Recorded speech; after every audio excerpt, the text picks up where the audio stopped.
This is a photo story for EDUC632, Language Acquisition and Instruction, by Mindy Brooks Smith.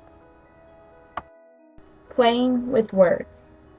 In this photo story, we will take a look at the benefits of having students play word games and participate in word activities. I will also share some word activity ideas that I have found to be useful and work well within the classroom. First, let us look at how students learn new words. Research has shown that students learn new words through context clues, direct instruction, and through listening activities. Methods that have been used and have worked in the past include, but are not limited to, independent reading, vocabulary logs, and direct vocabulary instruction.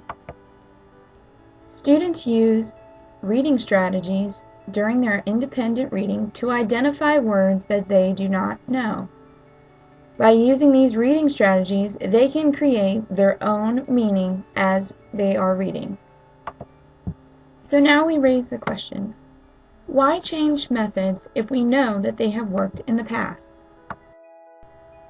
Creating lessons with wordplay will excite students with competition.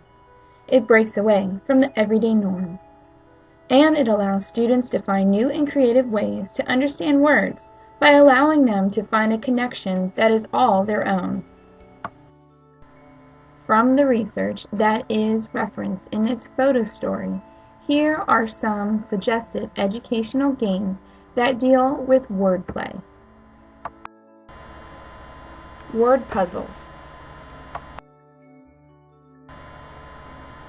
Crossword puzzles.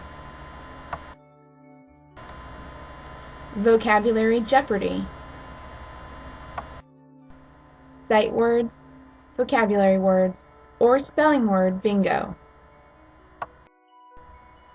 Creating songs to familiar tunes that explain the meaning of the words.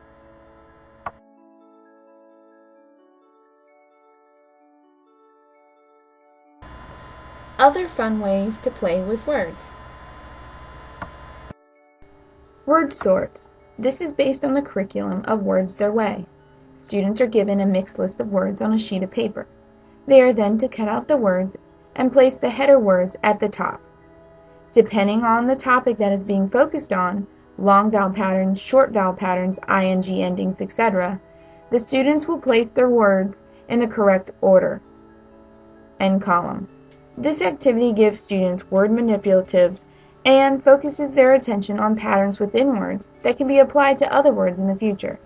This is a step away from the mundane memorization of a spelling word list. This is a completed example of a game board template from Words Their Way. The students use their cut-out words as game pieces. As you can see, this is another fun reinforcement activity that involves wordplay. A spelling sort test can either be the traditional spelling test, or it can look like this, where the student identifies the pattern and places the word in the correct column. Here is an example of a classroom word wall. For upper elementary students, a teacher might have multiple word walls within their classroom, one for each subject. Here is a close-up view of the letter T within the word wall. Sight word cards. A teacher will select a group of sight words that will be worked on for a given amount of time. The words are introduced to the students, and the students will write these words on index cards. They will then be hole punched and placed onto a ring. Students keep their individual sight word cards on them at all times and are encouraged to practice whenever they have completed all their work. As students progress, more sight words will be added to their ring. By the end of the year, students should have a ring with all the sight words that are suggested for their grade level. Here is an example of students doing a reader's theater. A teacher can incorporate wordplay into a reader's theater by either finding a reader's theater that includes multiple words that the students are currently working on, or by writing one themselves. Spelling word stamping is a fun way for students to practice their words.